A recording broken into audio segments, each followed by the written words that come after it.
estamos especialmente animados com essa porção de Hebreus, que é Hebreus 12. Nós temos olhado Hebreus já há vários domingos, e não estamos olhando de uma maneira sequencial.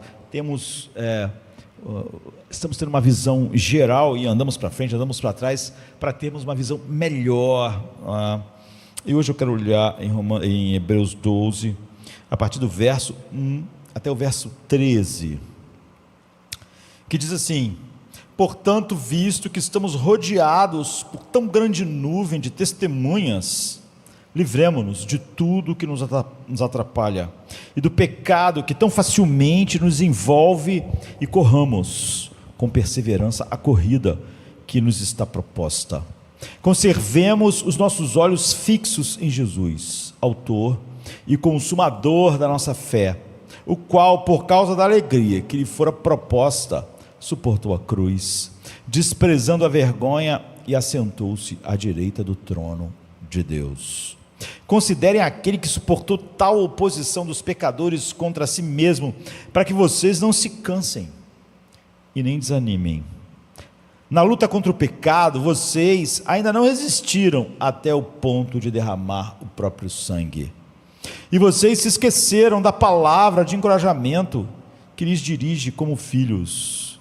Meu filho, não despreze a disciplina do Senhor, nem desanime quando por ele você é repreendido, pois o Senhor disciplina a quem ama e pune todo aquele que aceita como filho.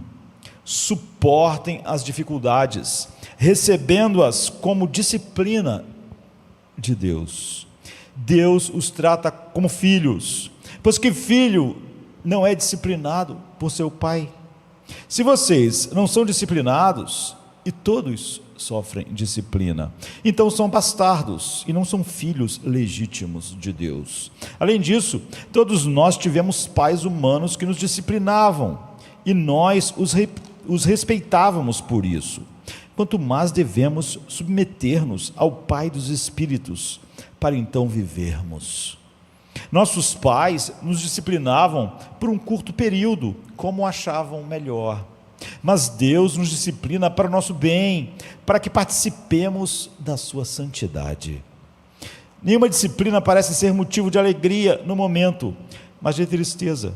Mais tarde, porém, produz uma colheita de justiça e paz para aqueles que por ela foram exercitados. Portanto, fortaleçam as mãos enfraquecidas e os joelhos vacilantes, façam caminhos retos para os seus pés, para que o manco não se desabilite, mas antes seja curado.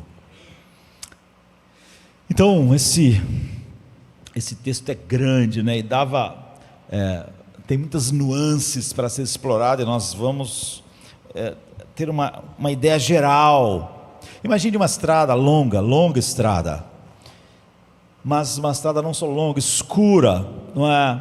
Cortada por uma terra cinzenta e muito sombria, um ambiente sombrio, o ar é pesado, não é um ar bom de respirar, está cheio de fuligem e carregado de fumaça, e há um silêncio, exceto porque você longe escuta tambores tocando, o que não faz o ambiente ficar mais agradável, porque lá das profundezas você vê aquele tambor naquele lugar sombrio, escuro, com névoa e fuligem. Nós estamos no Senhor dos Anéis, nas encostas assustadoras e tortuosas de Mordor, a terra do Senhor do escuro, onde um ser frágil, né, um Frodo Bolseiro, que é um pequeno hobbit, de um lugar encantador, né, que é o Condado, agora está nesse lugar assustador. Ele caminha e ele sente como se o peso do mundo inteiro estivesse sobre o seu pescoço, e é um anel, o anel para todos dominar e na escuridão aprisioná-los na terra de Mordor, não é? Como está escrito lá. E então aquele pequeno anel, ele tem um poder imenso. Não é só um anel de ouro, não é uma pequena joia, é um fardo, e ao mesmo tempo o anel ele é uma força, e ele murmura promessas de poder para que você o use, para que as ambições do seu coração sejam estimuladas, e ao mesmo tempo ele te ameaça com ruínas e medo. E o Frodo não escolheu carregar aquele anel, ele foi escolhido, por ele mesmo. Ele nunca teria saído do condado, da sua vida confortável, e agora aquela terra cheia de pedras, cheia de desconforto, escura, estão cortando os seus pés, né? Os hobbits têm um pé maior do que proporcionalmente o nosso, né? Pés peludos, e o vento é frio, tudo ali naquele ambiente corta com uma lâmina. Quando você olha para os olhos de Frodo, não são os olhos com que ele saiu do condado, parece que alguém prestes a desfalecer, não é? Joelhos realmente fraquejando, mão fraquejando, e ele carrega o peso que ele não queria carregar, e é um peso imenso, mas Frodo continua. Ele não está avançando por causa da glória, não é esse tipo de avanço, não há. No final, não há uma multidão para aplaudi-lo, não há uma multidão para cantar seu nome, não há uma arquibancada em Mordor, é um lugar horrível. Há apenas o seu amigo Sam, fiel, firme, e ele é como essa nuvem de testemunha que a gente viu aqui. Então, ele não percebe toda a história por trás daquilo, ele não consegue ver como os elfos cantaram eras e eras sobre aquele momento, como os homens ergueram espadas e lutaram contra a escuridão por causa daquele momento, como os anões forjaram armas e couraças incríveis, e tudo por causa daquele momento, e como o destino moldado, né, pelo o Deus daquele mundo de fantasia criado por Tolkien, que nos aponta em todo canto para Deus e o que Deus fez. E ele corre, mas na verdade falar isso é meio exagerado, porque no final o Frodo está se arrastando, ele está rastejando, porque ele sabe que parar é morrer, olhar para trás, desistir. O anel deve ser levado até a montanha da perdição, porque lá no fogo da montanha da perdição o anel foi forjado, e nenhum outro fogo destrói o anel, a não ser se ele for jogado naquele fogo da montanha da perdição, né? Um vulcão. E tudo que é verde, tudo que era bom, tudo está sendo destruído, e finalmente tudo que é belo ainda que restou no mundo vai ser destruído se um anel não for não for destruído ali, não é? As trevas de Sauron vai cobrir todas as coisas. Então Frodo está sendo esmagado pelo poder, o peso do poder do anel, ele tem que avançar, e as pernas dele não funcionam mais, seu coração bate forte, como se estivesse preso no seu peito, querendo sair, e ele murmura: não posso mais, não consigo mais. Foi uma longa jornada desde que eles saíram, né? A sociedade do anel saiu do condado, e cada vez mais as coisas estão escuras. Ele foi atacado por 1000 coisas diferentes, ele teve que passar por uma aranha gigantesca, a Aracna. Tudo é difícil, Laracna, né, o nome dela. Enfim, parece que ele não tem como chegar, e você fica sempre tentado a usar o anel, porque ele está te prometendo poder, capacidades, suprir suas ambições, terminar com aquele horror e aquele sofrimento. E o seu companheiro, ele diz: eu não posso te ajudar, eu não posso carregar um anel, você é o escolhido, mas eu posso carregar você. E é isso que o amigo dele faz, carrega o seu amigo, mas nada pode aliviar de fato o fardo que é dele e não pode ser dividido com outras pessoas. Então, o sofrimento dele durante toda a história é necessário, não é? Mas é dele, ele não pode dividir. Ele tem, nós podemos dizer, um treinador que não vai ceder fácil aos desejos de desistência por causa da dificuldade, e cada golpe que ele recebe a cada passo naquele avanço está moldando ele, está mudando ele, está transformando ele. Cada ferida, cada queimadura naquele lugar cheio de fogo,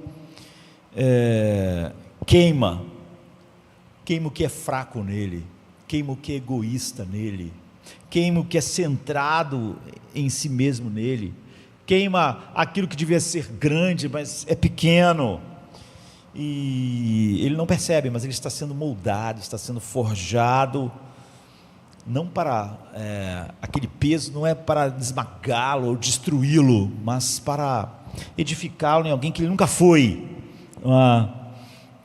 E então ele chega no cume do monte tão difícil, da montanha, né? Da perdição, tudo está tremendo, tudo está jogando fogo para todos os lugares, e há um abismo, lava, o anel está muito próximo do seu mestre, tudo fica mais difícil, e está além da sua força jogar o anel realmente na montanha. Ele hesita, ele parece que vai fraquejar, mas há um plano funcionando que está além até do seu controle. E o Gollum, alguém que tinha sido completamente dominado pelo poder escuro do anel, estava tão escravizado por aquele anel que tentou roubar o anel no último momento, e por causa disso o Gollum acaba caindo junto com o anel na montanha. E a gente vê o Gollum afundando no fogo e o anel indo por último, né? E o anel finalmente derrete naquele fogo em que ele foi criado, e aquele olho enorme que enxergava tudo do inimigo desaba finalmente, e pela primeira vez, depois de muito tempo em Mordor, a luz aparece, o sol, né? O céu azul. E Frodo não ganhou a vitória com as suas mãos. É como se ele tivesse carregado para a vitória com seus pés, com o coração, e agora ele está todo marcado, não só o seu corpo, mas sua alma, cheia de cicatrizes. E agora toda a Terra-média está livre da escuridão, e ele volta para casa. Mas ele não é mais a mesma pessoa. Ele não está inteiro como quando ele saiu, de certa forma, mas ele está mais profundo, mais verdadeiro, mais maduro. Ele foi completamente transformado, porque ele não nós, mas ele é um hobbit que correu a carreira até o fim, até onde ele devia ir. Essa é a história de Frodo, um escolhido totalmente inesperado, que nenhum de nós escolheria para ser usado para essa vitória incrível. E toda a jornada nos lança no coração de uma corrida brutal, onde o sofrimento não era um castigo sério, apesar de ter sido muito grande. Ele tinha sido tecido por mãos muito sábias, onde a perseverança não era opção, mas era um poder que estava conduzindo ele, onde os olhos deviam se fixar no alvo e não em todas as circunstâncias ali. E hoje em Hebreus a gente caminha por um lugar mais ou menos parecido, por aquele mesmo chão, e a gente vai ver exatamente isso, vai ver cada elemento tão bem colocado no Senhor dos Anéis, na verdade muito melhor colocado para nós nesses versículos que nós lemos. Não há nada aqui simplesmente confortável e barato. Muito bem, Hebreus. Nós dissemos que o livro de Hebreus foi escrito para pessoas que estavam tão cansadas, estavam tão abatidas, estavam com tantas dificuldades, morte, perseguição, fome, sem meios de se sustentar por causa do evangelho, tantos problemas, sofrimentos, que eles estavam com seus joelhos cansados, suas mãos estavam desfalecendo, parecia que eles iam falhar. Por isso o livro de Hebreus é um dos melhores aconselhamentos pastorais já feitos. Você não vai encontrar nenhum aconselhamento pastoral melhor do que o livro de Hebreus. Isso é maravilhoso, porque você vê, era meio como esse aconselhamento pastoral não foi presencial. Hoje há toda essa discussão, né, se uma coisa é presencial ou não, se vale ou não, isso é ridículo, né? Mas as pessoas sempre insistem com coisas que não são importantes de verdade. Ou seja, o maior aconselhamento pastoral que eu tive acesso não foi presencial, nem eles. Essas pessoas foram sustentadas a ficar firme contra o Império Romano através de uma carta. Sabe? Era muito menos do que a internet, por exemplo, porque eles não estavam vendo realmente a face de quem estava falando com eles, eles não estavam vendo, ouvindo a voz, vendo a imagem, eles só tinham um papel com coisas escritas. Era todo o aconselhamento pastoral que eles teriam para enfrentar sofrimento, mortes de maneiras terríveis, e isso seria suficiente. Então, esse é o melhor aconselhamento pastoral. Todo o livro de Hebreus era para pessoas cansadas, fracas e dizendo: não suportamos mais o sofrimento e os problemas, a morte de maneiras horríveis, a expectativa de que amanhã é o fim, não suportamos mais esse peso.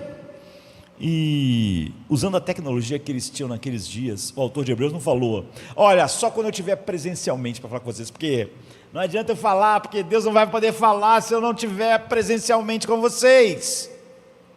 Ele pegou o papel, ele pegou a caneta, e nenhum aconselhamento pastoral foi melhor do que esse, porque esse aqui, ele é a própria palavra de Deus. Você vê, apesar deles terem recebido por carta e não pessoalmente, e essa era a melhor tecnologia para quando a pessoa não pudesse estar presente naqueles dias, mandar uma carta. E imagine se os apóstolos pensassem como muitos pensam hoje: não vamos usar essa tecnologia, só presencialmente. Como é que eu posso aconselhar eles pastoralmente com uma carta? Não vai funcionar. Se eles não me verem, se eu não estiver lá e tal, dia a dia, fazendo isso e aquilo, eles não vão. Mas o autor, não, eu vou escrever para eles, vai ser um aconselhamento pastoral assim, à distância. Isso era o que era possível. Eu acho que as melhores coisas acabaram se perpetuando por causa disso. Imagine se Spurgeon pensasse: não, o sermão é só presencial aqui, então não vamos escrever não, nada de taquígrafo, escrevendo para mandar, não, nada disso, é só aqui. Então a gente hoje não teria. Eu já li várias vezes os sermões de Calvino, por exemplo, sobre Jó, quase 150 sermões. Imagine se não tivessem escrito, falassem: não, só quem pôde estar presencialmente para ouvir Calvino, senão não adianta nada. Então a gente não teria Lutero, a gente não teria. E as cartas são os aconselhamentos mais profundos, transformadores, e eram cartas. Quando as pessoas receberam, não viram Paulo, não ouviram sua voz, mas essa voz de Paulo, está ainda atingindo milhões na história, sem sua presença junto conosco. Isso é maravilhoso. Nós não vivemos em lugares ideais, nós vivemos como é possível.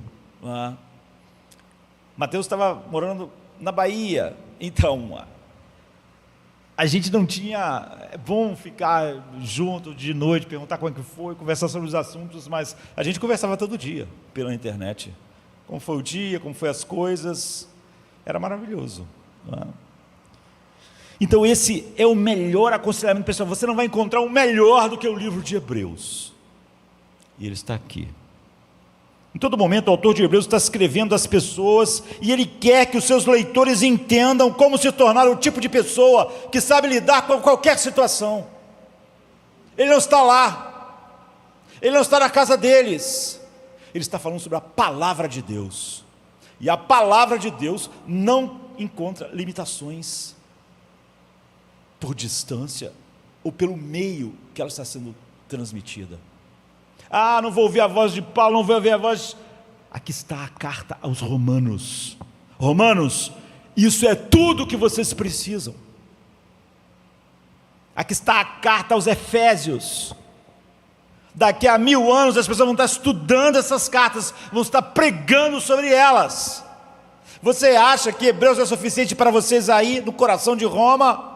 Daqui a 2000 anos vão estar pregando sobre ela.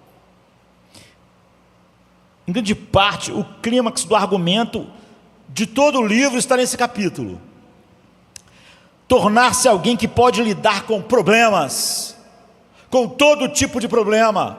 A carta de Hebreus sozinha é suficiente. Foi para isso que ela foi escrita.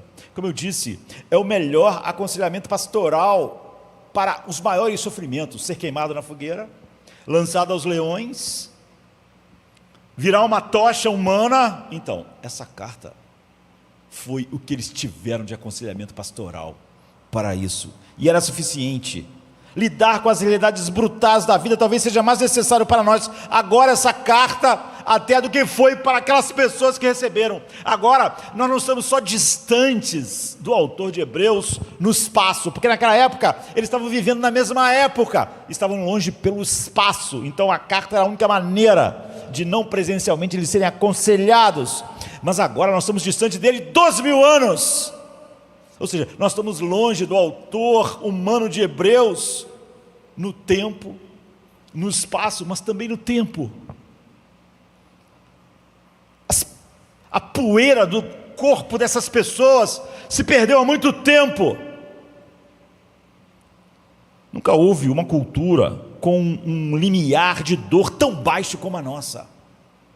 Essas pessoas estavam suportando dor imensa, e esse é o aconselhamento pastoral para eles. Mas nossa cultura é a cultura com o limiar mais baixo. Qualquer pequena dor já é terrível. Então a nossa cultura, nós precisamos mais do que aquelas pessoas precisaram dessas palavras e desse aconselhamento. Nunca houve uma cultura em que as pessoas gritassem tão rápido.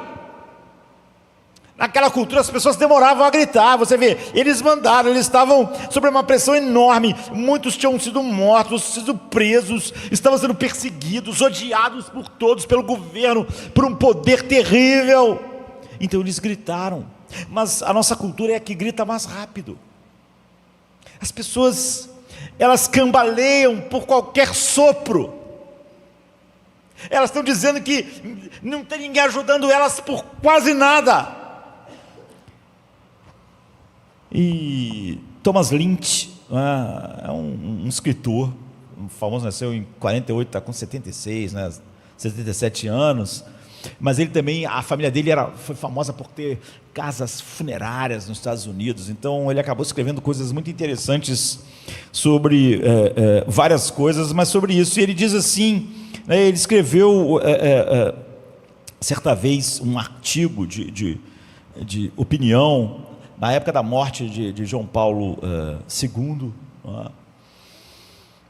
e ele tem livros interessantes. Ele escreveu um artigo sobre a morte, sobre como a nossa cultura não sabe mais lidar com isso. E ele diz assim, no artigo, nesse artigo ele diz: os humanos são uma espécie que ao longo dos milênios aprendeu a lidar com a morte, lidando com mortos. Nós processamos o luto, processando os corpos dos mortos de um lugar para outro, suportando a mortalidade, carregando mortais como nós, que morreram, até o limiar de uma realidade mudada, céu, ou ele diz, porque ele não está falando como um cristão, né?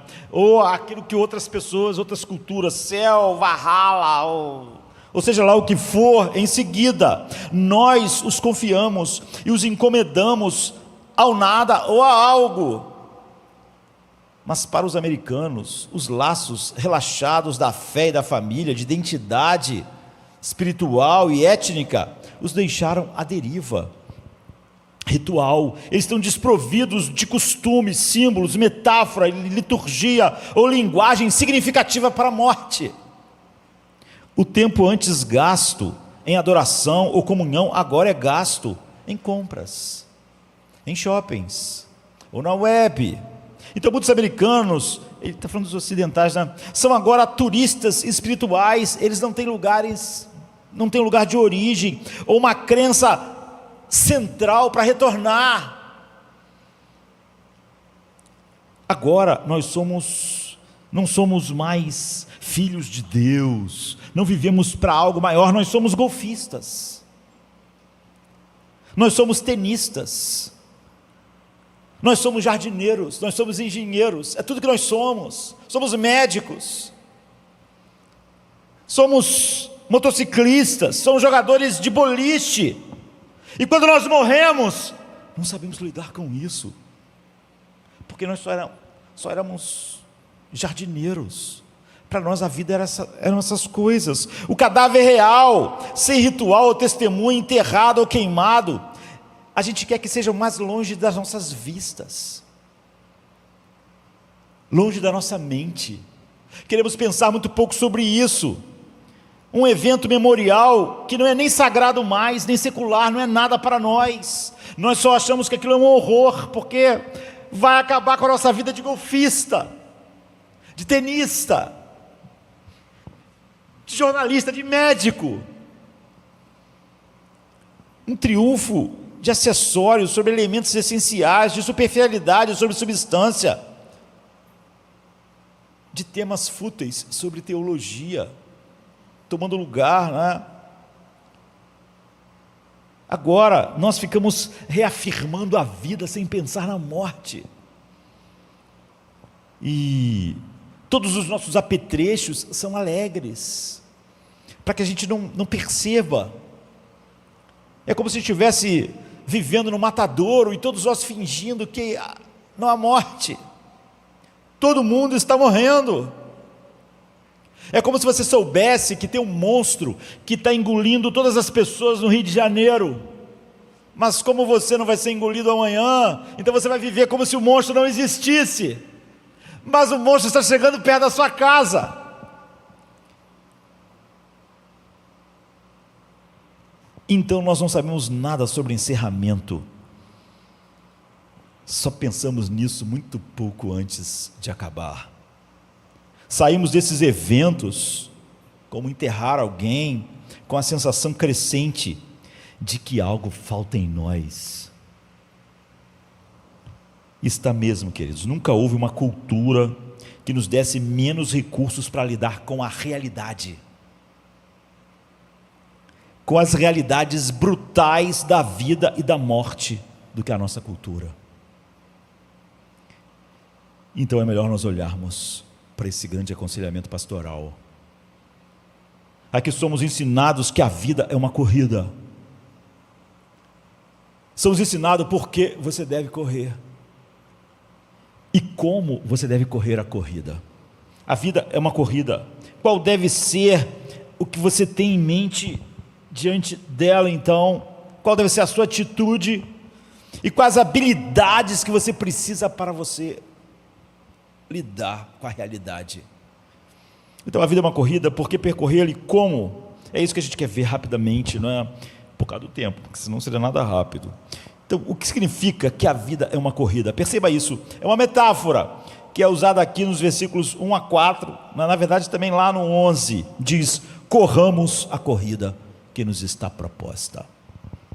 Você vê que Paulo tinha isso em mente, né? Ele chegou no final e falou: combati o bom combate, terminei a corrida. Uma corrida estava proposta, eu sabia que ela estava, e eu acho que essas palavras, né, devem ecoar forte em nossos corações. Mesmo alguém como Paulo, que nós podemos pensar, essa pessoa é tão indispensável, tem uma corrida que Deus propôs para ele, e ela tem um fim. Se Paulo achasse que não devia ter o fim, que ele era muito útil para a igreja e tal, ele não podia chegar ao fim como ele está chegando. Ele não está chegando, o fim da corrida para ele não é um acidente, não é algo que ele não sabe lidar com a nossa cultura, porque ele estava correndo aquela corrida. Sabia por quê? Ele é o protótipo, que eu diria que esse aconselhamento pastoral aqui, que ele está fazendo, o autor está fazendo à distância, não presencialmente,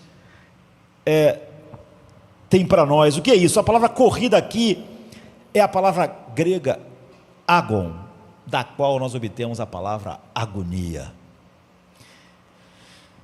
Quem tem uma corrida proposta para si? Nós, todos nós.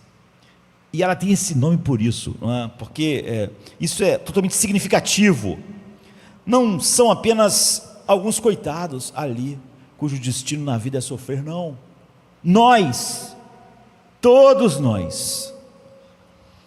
A vida, de acordo com esse versículo, é uma luta agonizante. Você pode não gostar da definição de vida do aconselhamento pastoral do autor de Hebreus. A vida é uma luta agonizante e, curiosamente, essa expressão luta, agon, não é? De onde vem agonia, significa corrida, mas também significa um tipo de luta, um tipo de combate. É por isso que Paulo acaba usando as duas coisas. Ele diz, combati o bom combate, terminei a corrida, porque a palavra quer dizer as duas coisas. É uma competição. Se você vai até o versículo 4, diz assim, na luta, aí o autor aqui está falando de corrida, ele mesmo faz igual Paulo, não é? Na luta contra o pecado, é a mesma palavra que estava usando para correr. Na luta contra o pecado, vocês ainda não resistiram até o ponto de derramar o próprio sangue. Isso significa que vocês não sofreram perseguição ao ponto de serem martirizados. Mas o aconselhamento pastoral que eu tenho é suficiente para isso também. Então, igualmente, aqui há esse duplo sentido da corrida e, ao mesmo tempo, ele aponta para o que era o pentatlo, que acontecia nas Olimpíadas. Porque o pentatlo era a corrida máxima, era a competição máxima. Você junta várias coisas, né? Tem salto, tem disco, tem dardo, tem corrida e tinha luta. Era o pentatlo, era o ápice da corrida e do combate. E os combatentes usavam algo na mão, como usa hoje no boxe, por exemplo, né? Um couro duro, que protege a mão, mas que machuca o rosto do oponente. O objetivo de uma luva de boxe não é não machucar o rosto do outro, é proteger a mão. Às vezes o rosto do outro acaba todo machucado, né? Sangrando, mas a mão não está machucada. Já era assim, causava sangramento. Então a metáfora,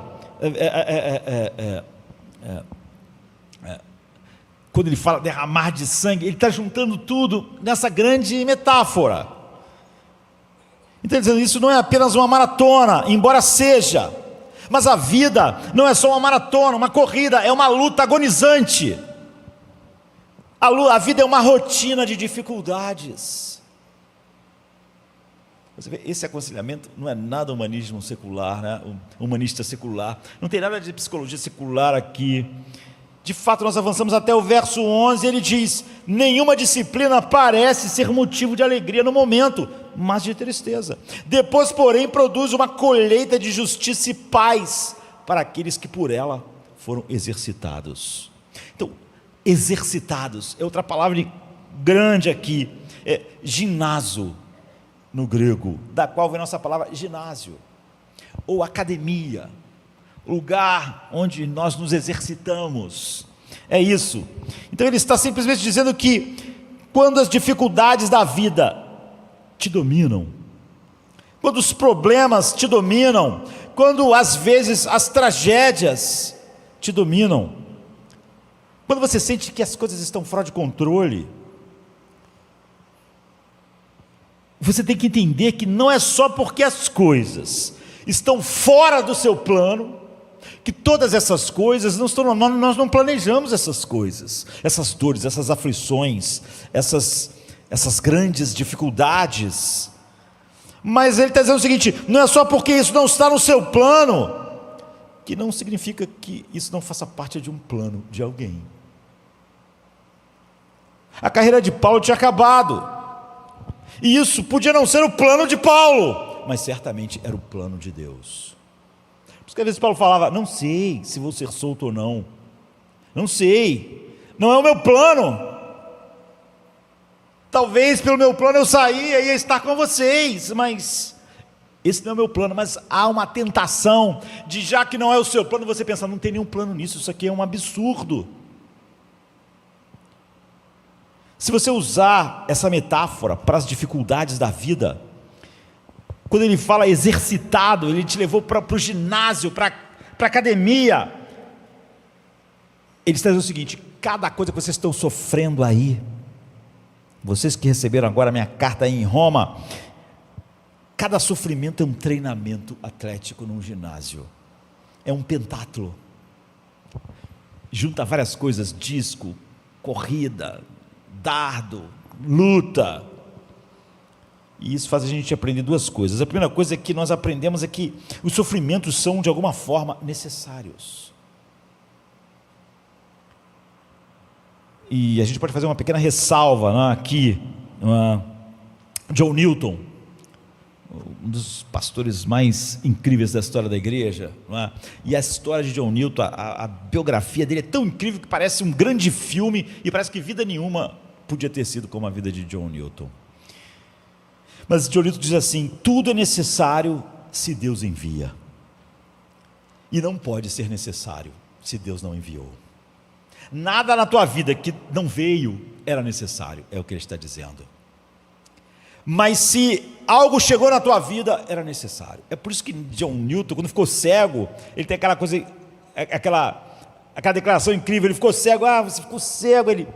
Deus decidiu que eu já tinha visto tudo que era para me ver nesse mundo. Ficar cego não era o meu plano, mas certamente era o plano dele, porque estava tudo dentro dessa visão. Tudo é necessário se Deus envia para nós. Se chegou a nós, era necessário. Agora, também nada que eu não tenha chegado a mim, era necessário, porque se fosse necessário, Ele enviaria. Tudo que vem à sua vida é necessário, e nada pode ser necessário se não veio.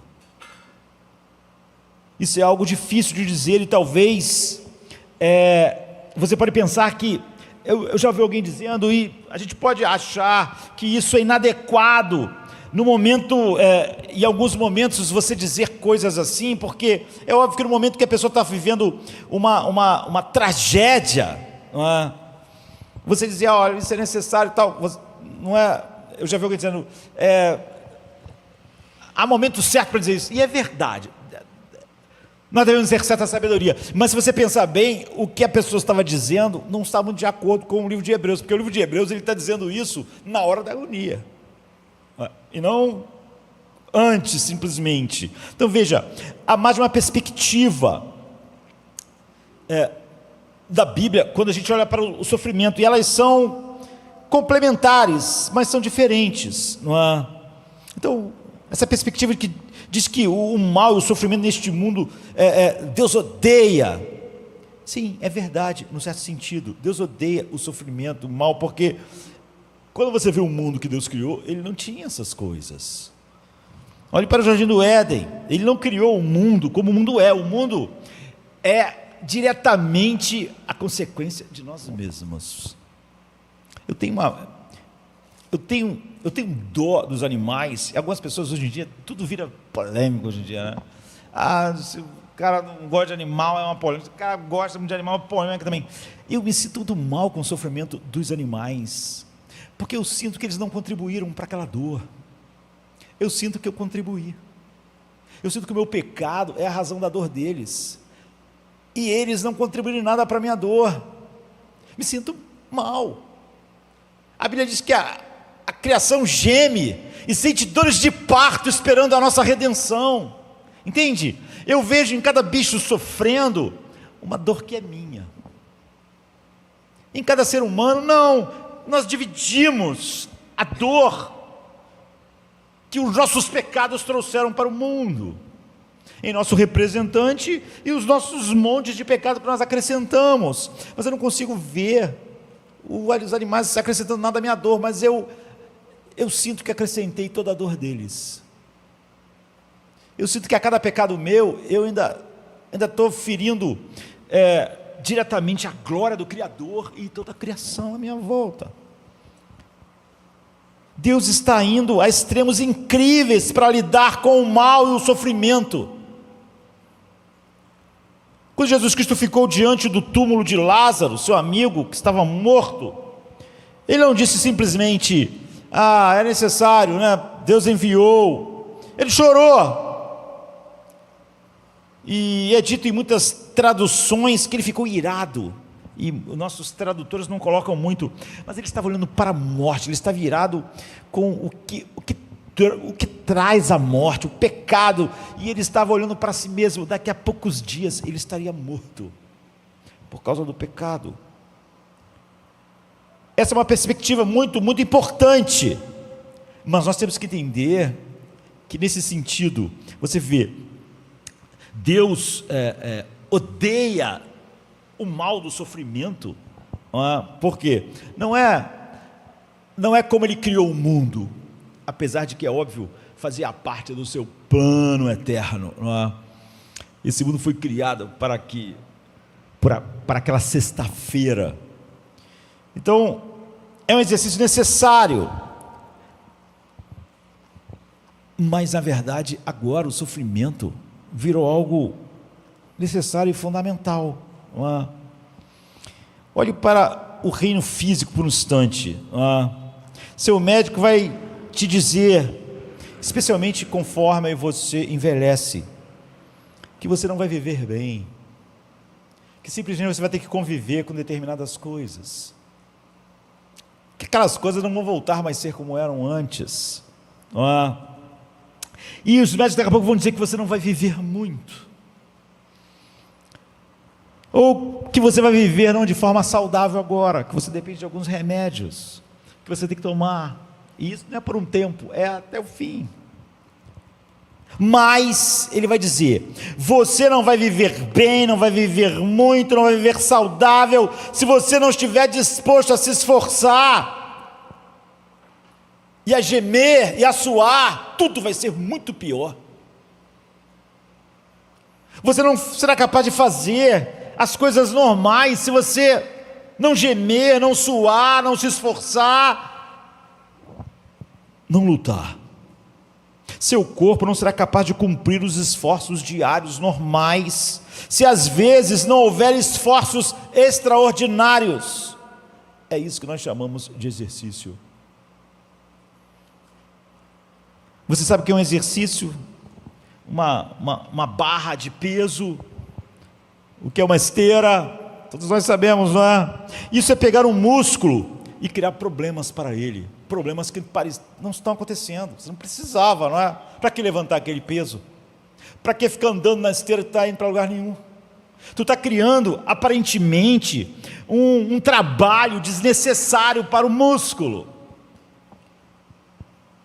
O exercício, o que nós chamamos de exercício, é uma oposição, é fazer algo para se opor ao modo como o seu corpo funcionaria automaticamente. Você podia imaginar, é colocar tensão sobre o corpo, é colocar algo que pressione o corpo, que o force a se esforçar. Se isso não acontecer, você vai ficar flácido, o médico vai dizer, e você vai ter cada vez menos força. e você não vai poder lidar com as coisas diárias que um ser humano tem que lidar. Portanto, da mesma forma que o esforço físico, a dor física, na verdade, a dor do treino é absolutamente necessária para o seu corpo, para a sua saúde, também existe um sentido em que tudo é necessário se Deus envia para a sua alma. É isso que Dionísio estava dizendo. Ou podemos botar de outra forma: sua fé nunca crescerá se não for testada. Você nunca sabe como está a sua fé, e ela nunca vai crescer se ela não for levada a limites. Seu compromisso nunca crescerá com Deus se ele não for ameaçado por coisas. Sua vida de oração nunca vai crescer se não houver coisas que se opõem a ela, e que você mesmo assim vá adiante com a vida de oração. Ela não cresce. Sua paciência nunca vai crescer se ela não for provocada. Quanto mais a paciência é provocada e a força é exercida, e aí a paciência, em vez de correr, faz a força, ela cresce, ela se torna forte. Sua compaixão nunca crescerá se ela nunca é requisitada.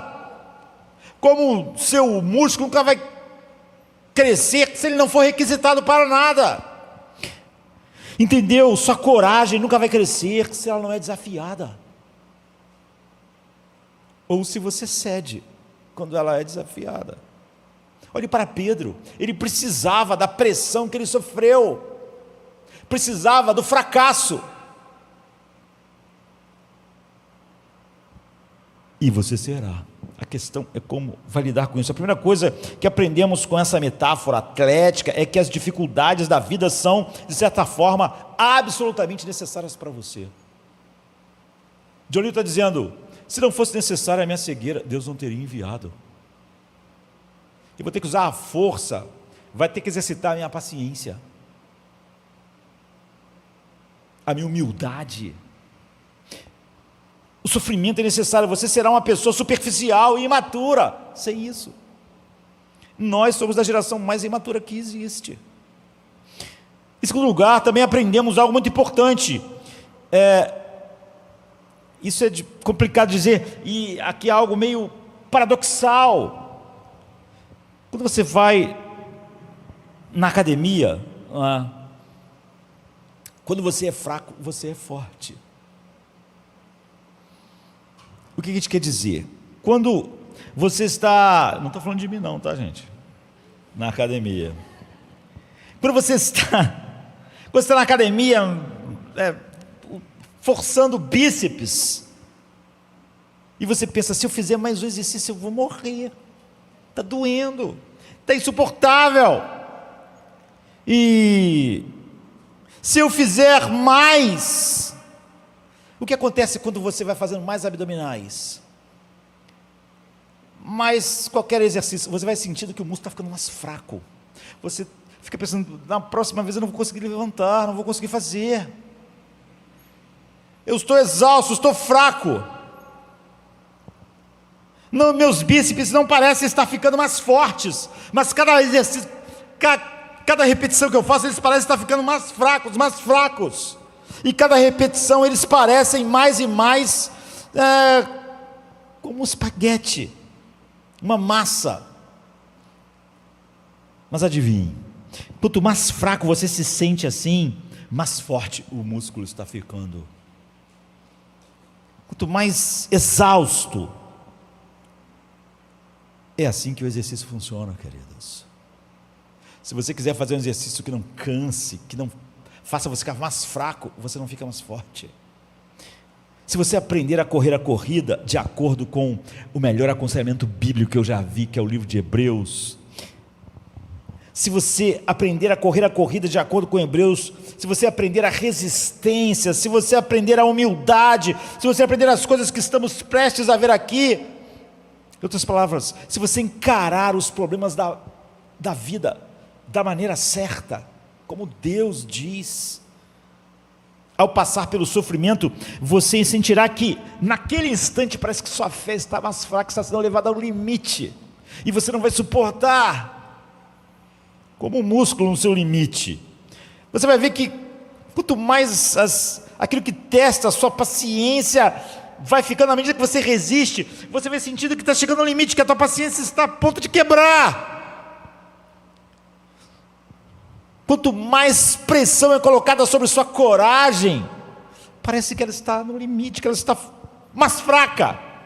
Você não vai sentir na hora do sofrimento que essas coisas estão ficando mais fortes, como você não sente nas repetições. Cada vez você se sente mais fraco e pensa, não vou conseguir completar a sequência. Eu entrei aqui, estava me sentindo bem, meus músculos estavam fortes e eu não estava cansado, mas agora eu estou no limite, eu estou cansado, meus músculos estão um bagaço. Você não vai sentir que está ficando mais forte na hora. Muito importante, é uma metáfora muito esclarecedora. A vida é uma corrida, a vida é o pentátulo. Ele está dizendo, a vida com suas dificuldades é uma luta agonizante. E ainda assim, há um plano nisso. Os hebreus precisavam ouvir. Eles não tinham aquela pessoa presencialmente, eles precisavam ouvir Deus. Uma última coisa antes de passarmos ao próximo ponto. Você sabe por que isso é tão incrivelmente importante, tão absolutamente importante de saber? Porque expectativas são tudo, queridos. O autor de Hebreus aqui está colocando eles na expectativa correta. Metade ou mais da metade da dor que você sente quando o sofrimento chega e quando as dificuldades acontecem, não vem dos sofrimentos e das dificuldades. Ela vem, a maior parte da dor vem do choque, da confusão, da autopiedade. Você achou que aquilo nunca ia acontecer na sua vida, você estava fora de contato com a realidade. Você achou que aquilo nunca ia acontecer com você, nunca com o seu corpo, nunca com quem você ama. Não ia acontecer. Você vivia como se não fosse acontecer. Era como aquele autor lá estava escrevendo: nós somos apenas tenistas, somos apenas médicos, nós achávamos que aquilo era a vida. Metade da dor não vem do evento, do sofrimento em si, mas da incapacidade de você processar o sofrimento. Você não estava preparado, você não estava esperando, você achou que ele não vinha. Em grande parte, isso se deve ao que? Às suas expectativas, o choque, o horror, e você não pode lidar com nada. Como eu disse, a nossa geração, de todas as gerações, é a primeira a gritar, muito antes que outra geração gritar. Outras gerações iam demorar muito mais para gritar. Nós, a coisa está vindo lá na esquina, já estamos gritando. Por quê? Não havia nenhuma expectativa, as expectativas eram falsas e erradas. E quando você vê isso agora em filme, quando você, hoje em dia, agora eles estão fazendo mais isso, quando você, alguém da sua família faz uma cirurgia séria, grave, e às vezes, logo depois do evento, você vai ver como isso acontece nesses filmes ou seriados de hospital, né? E começou a acontecer com a gente, normalmente, a primeira vez que você vai lá ver a pessoa que você ama, não sei, teu pai, tua mãe, tua esposa, teu esposo, teu filho, teus filhos, e normalmente vem alguém do hospital, às vezes um médico, uma enfermeira-chefe, e prepara você para o que você vai ver na UTI. Então a pessoa vai dizer, olha, a pessoa vai estar muito pálida, foi muito difícil, vai estar meio esverdeado, quando você tocar vai estar meio frio, e haverá sangue, haverá tubos, os olhos estarão às vezes meio revirando, e provavelmente ele pode não saber quem você é, porque há uma certa confusão ainda, e eles vão estar simplesmente assim, vão estar aparentemente horríveis, não é? E você fica ali, dizendo, tá bom, entendi. Você entendeu? Entendi. Então, eles estão preparando você. Estão fazendo certo. E você entra. E quando você entra, só para acontecer duas coisas. Que você está preparado. Ou você vai dizer, mais ou menos como o médico ou a enfermeira-chefe disse. Ou você vai dizer, não está tão ruim como ela falou. Você está preparado. Você vai achar, não está tão ruim assim. Ou então, está como eu esperava que estivesse, né? Então, do jeito antigo, quando não havia alguém para te explicar assim, você não ajustava as suas expectativas à realidade.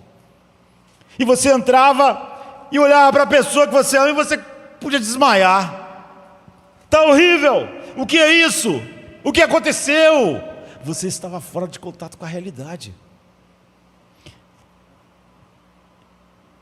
Não há esperança. O que a Beth está dizendo é o seguinte, o enfermeiro-chefe, olha, é assim mesmo. É assim que vai estar. Não quer dizer que tudo acabou. Isso tem tudo a ver o quê? Com expectativa, com preparação.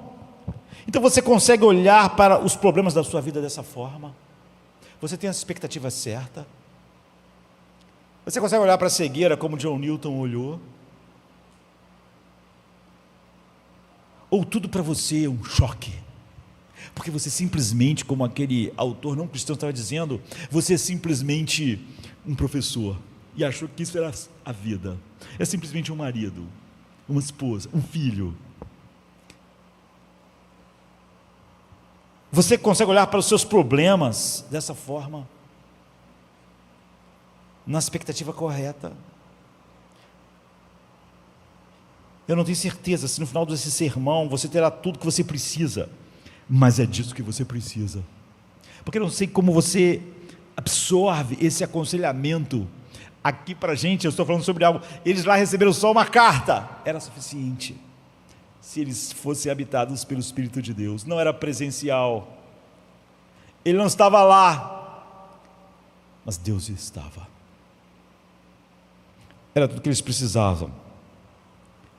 Caso contrário, você vai desmaiar quando vê os problemas, você vai achar que não tem esperança, você não vai ter esperança. Eu vou dizer de outra maneira, né? É necessário colocar um pouco mais de responsabilidade sobre você.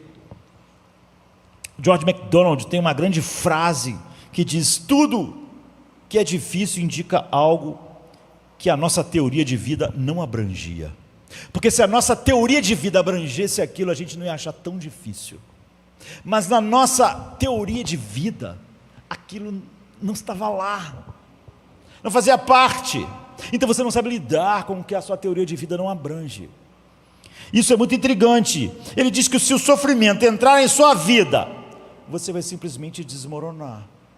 Se o sofrimento entra em sua vida e você simplesmente se descontrola, fica evidente de que na sua teoria de vida não continha sofrimento. É porque você tinha uma teoria de vida inadequada, que não estava de acordo com a realidade. Você tinha uma teoria de vida irreal, que te botava num mundo irreal, e quando você se choca com a realidade, grande parte do seu choque é só porque aquilo não estava na sua teoria, na sua filosofia de vida. Então, você não abraçava aquilo como sua realidade. Então, embora o sofrimento doa, e o sofrimento dói, embora você possa gemer de dor, não há como você fugir disso. Não há nenhum lugar para o qual você pode fugir dessas coisas. Se você consegue expandir sua teoria de vida, se você vai sendo levado para a teoria de vida que Deus traz para você, se aquelas pessoas lá que receberam a carta, então você será capaz de se tornar uma pessoa de grandeza, à medida que o sofrimento chegue. Uma pessoa que é capaz de encarar as coisas, lidar com as coisas, lidar com o sofrimento, lidar com as perdas, lidar com o fim. Queremos dizer com teoria de vida? Bem, é muito simples. Qual é o sentido da vida para você? Pelo que você está vivendo? Qual é o princípio que te energiza diariamente? Pelo que você vive? Não me diga o que você acha que devia ser certo. Eu vivo por Cristo. Não dê a resposta simplesmente que você acha que é a resposta certa a ser dada. A questão é pelo que você realmente vive todo dia. Não é questão de acertar a questão na prova. Se como um ocidental médio, o que você realmente tem para amanhã é maximizar facilidade, felicidade e conforto, se é essa a sua teoria de vida, o que eu quero amanhã? Eu quero amanhã maximizar minha felicidade, maximizar meu conforto, se é essa a tua teoria de vida. E é por isso que tantos cristãos abraçam o humanismo secular. E é por isso que pastores pregam o que você realmente quer maximizar. E se você quer maximizar conforto e felicidade, então as mensagens vão ser sobre isso. Se tudo que você tem para fazer amanhã é maximizar teu conforto agora, tua felicidade agora, então a maioria dos ocidentais dizem: eu vivo para maximizar, eu não sei de onde vim, nem para onde eu vou, o que eu tenho é agora. Século, a palavra secular é isso. Eles colocaram o século mais ou menos imaginando a vida de um ser humano, 100 anos no máximo. Então, secular é quem vive para o agora.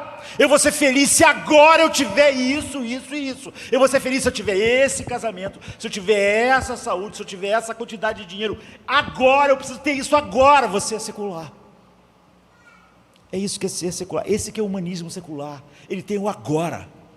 E ele vive para maximizar a felicidade dele agora. Essa é a sua filosofia de vida.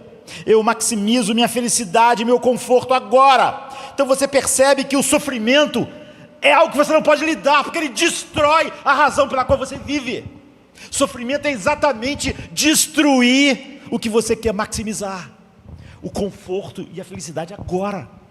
Cada sofrimento é uma morte, não é algo que você possa lidar.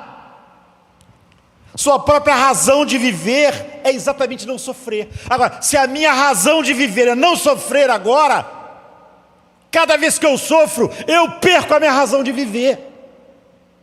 Quando o sofrimento cresce muito, eu não tenho nenhuma razão de viver. Quem sabe eu quero até morrer, ou me matar. Eu não tenho razão mais de viver, porque é óbvio que a minha razão de viver é maximizar meu conforto, minha felicidade agora. E o sofrimento, ele mata a razão pela qual eu vivo, a razão pela qual eu existo. Você pode então não dizer, mas você é secular.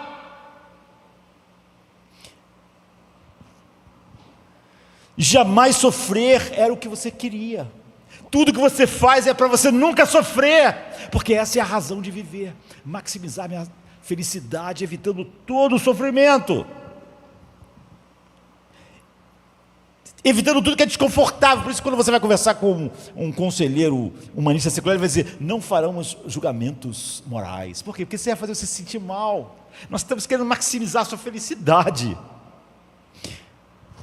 Essa é a razão de viver do ocidental hoje: não sofrer. Não quero sofrer. Não quero sofrer como homem, nem como mulher, nem como marido, nem como esposa, nem como filho, nem como filho. Não quero sofrer como membro da igreja. Não quero sofrer como membro do corpo de Cristo. Não quero sofrer como pastor. Não quero sofrer como filho de Deus. Não quero sofrer. O sofrimento é inevitável. Você precisa expandir.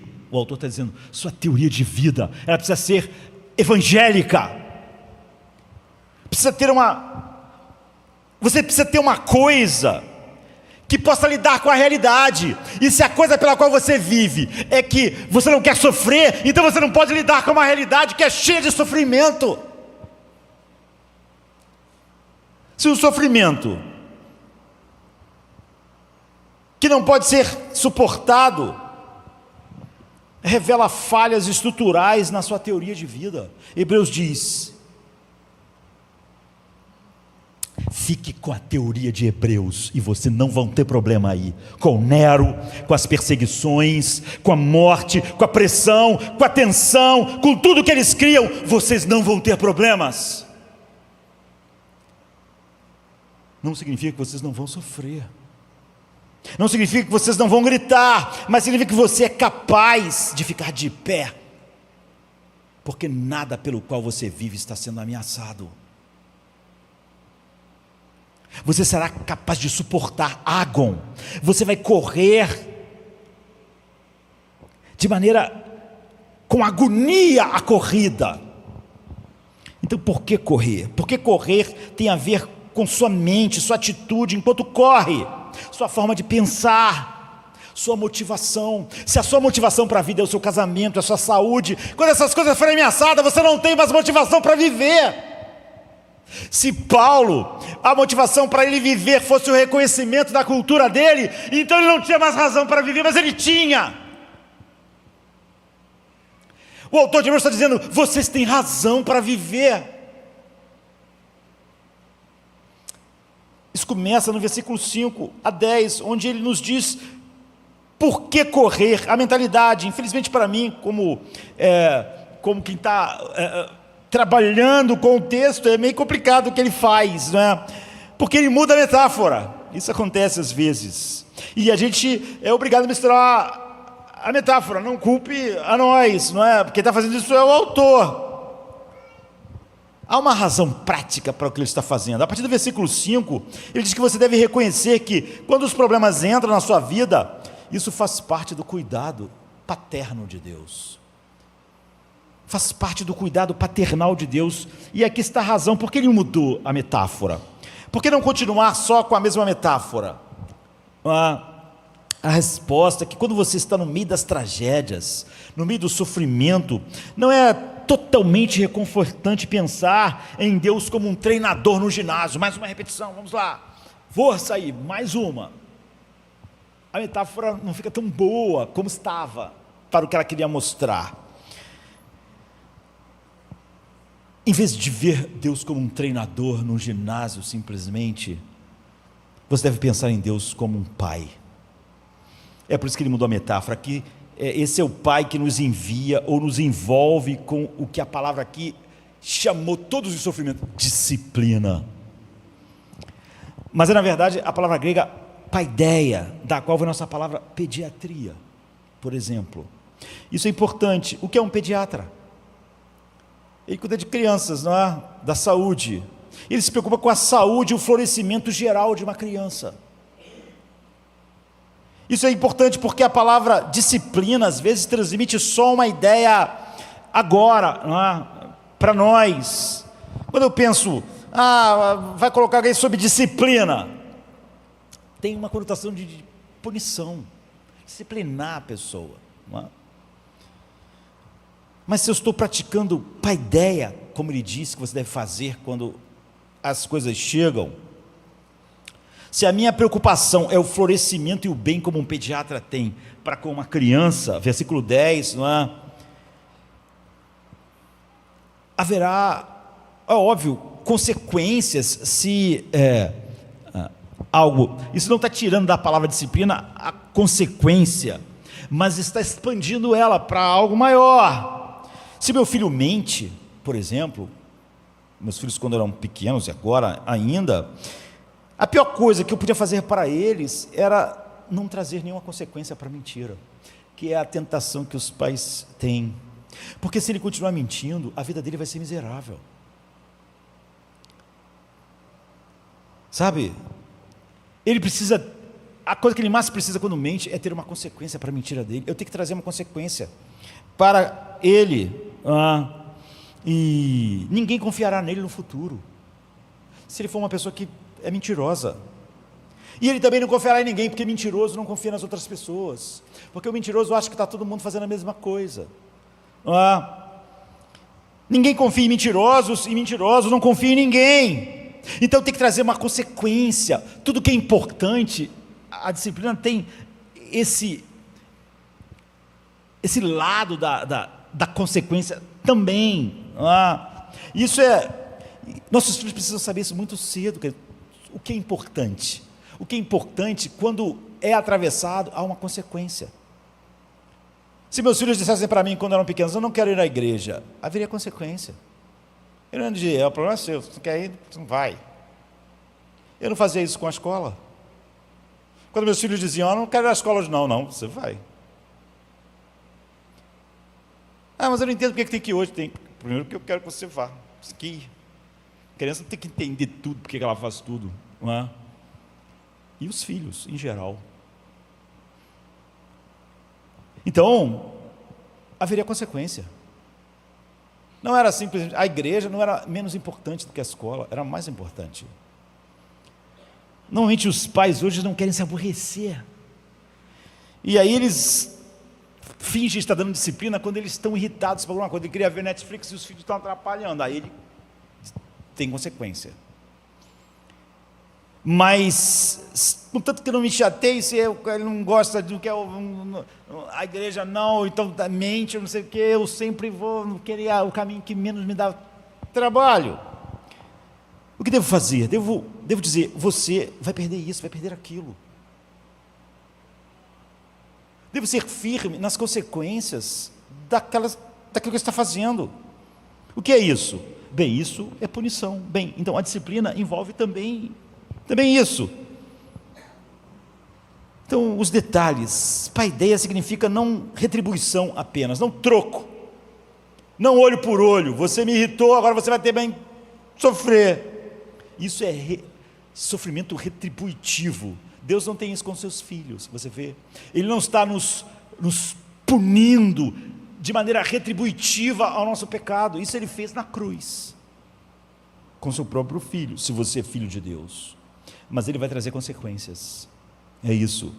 Filhos de Deus não estão debaixo da ira, mas estão debaixo da disciplina, que quando necessário, traz consequências. Significa que Deus, como um Pai perfeito, vai trazer uma dor não destrutiva, planejada para a vida de um filho.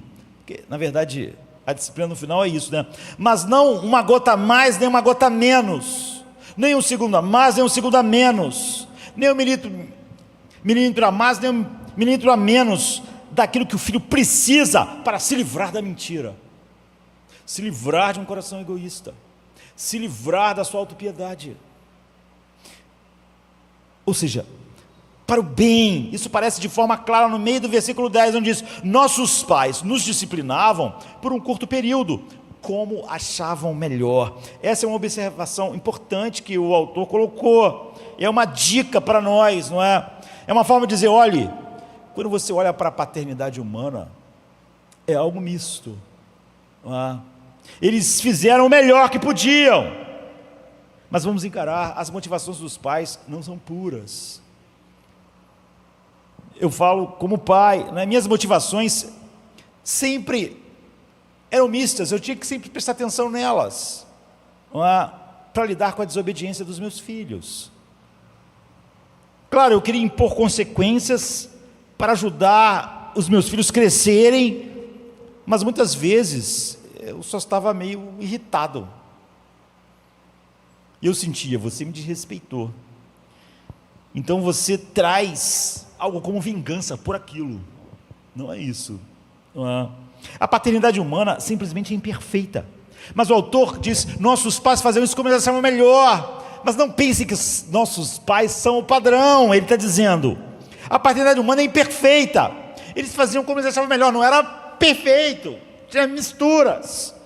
Mas não Deus, ele está dizendo, não há nenhum sofrimento, não há nada que entre na sua vida, que foi porque Deus estava irritado, porque ele misturou as motivações. Sempre é para o seu bem mesmo.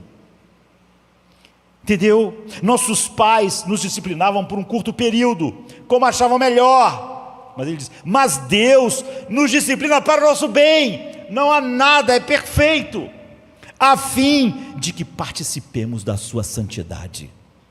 Ele está dizendo, você consegue ver os sofrimentos e dificuldades que Deus determina que entrem em sua vida, como a maneira que Ele tem de inserir a sua santidade em você.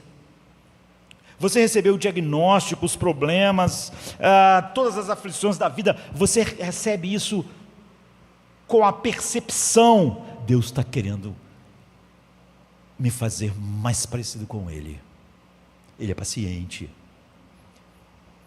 Ele é longânimo, Deus quer que eu participe da sua santidade. É assim, Ele está dizendo, é assim que vocês aí estão recebendo essas aflições, como Deus querendo que vocês participem da santidade dEle. Se você não consegue ver dessa forma, o versículo 7 diz: suportem as dificuldades como paideia. Ou seja, como uma criança deve receber os cuidados de um pediatra. Todas as dores da sua vida, receba das mãos de Deus assim.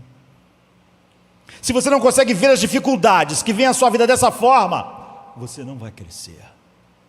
Você não está agindo como um filho de Deus. Você não vai crescer, não vai crescer. Vamos colocar dessa forma. Vamos falar sobre o que a gente quer dizer com disciplina paterna. Há muito quebrantamento fora de você, queridos. E há muito quebrantamento dentro de você. Então pense no quebrantamento fora de você. Há doenças, há conflitos, há guerra, há injustiça horizontal, há necessidade, há dificuldades financeiras, e etc. Há quebrantamento fora de você, mas há quebrantamento dentro de você. Há tolice, há orgulho, há egoísmo, há covardia, há falta de um conhecimento de si mesmo. Tantas coisas em mim que eu não vou conseguir lidar com elas de alguma forma. Há pessoas que nunca sabem lidar com nada. Elas não sabiam lidar com nada há 20 anos atrás. Qualquer pessoa que passar por ela e não falou, está arrasada. Que tipo de pessoa é essa? Não sabe lidar com isso. Como ela vai lidar com a vida? Como vai lidar com que essas pessoas estão lidando, são jogadas na cadeia, sendo mortas? Ela fica arrasada, peca, fala mal do outro, porque o outro passou rápido, não falou com ele.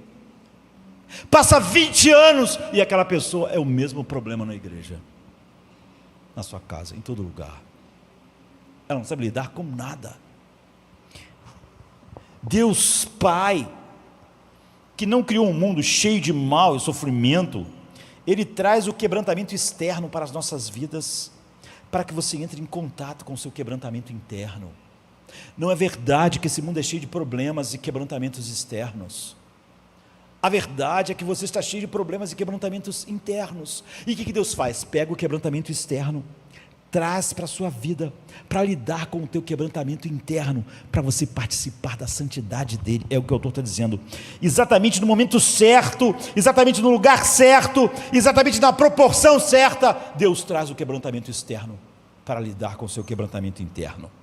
Deus trouxe uma mulher para lidar, e aquela brutalidade daquela noite, aquela injustiça daquela noite, para lidar com o quebrantamento interno de Pedro, seu orgulho. Então, na proporção exata, para movê-lo da cegueira para o auto-reconhecimento desses quebrantamentos dentro de você. O problema não é que alguém passou rápido e não falou comigo, o problema é que meu ego é muito grande, é muito sensível, eu acho que eu sou o centro do mundo. Como um ser humano ousou passar por mim sem falar comigo? Como? Eu não posso mais viver hoje, eu não fui adorado como eu achei que devia ser. Deus quer te levar da cegueira para o autoconhecimento, da covardia para a coragem, do egoísmo para a generosidade. É para isso que Ele traz o quebrantamento externo, porque o teu grande problema e o meu é o quebrantamento interno. E Ele podia não fazer isso, se você não é filho dEle, e deixar só as coisas correrem, até como hoje de manhã nós vimos, a taça ficar cheia, e Deus usar toda a sua paciência, antes de derramar a sua ira. A Bíblia, na verdade, é apenas uma coleção de exemplos disso que eu estou falando. A Bíblia toda. Talvez a gente tenha tantos, né? Um dos preferidos que a gente pode usar é José. Ele é um de vários irmãos, uma família grande, sempre há problemas, não é? Então, Jacó, porque ele fez de Raquel, a mãe de José, um ídolo. Depois que Raquel morreu, em seu luto, ele se tornou totalmente obcecado por José, por causa de Raquel. Ele era o seu super favorito.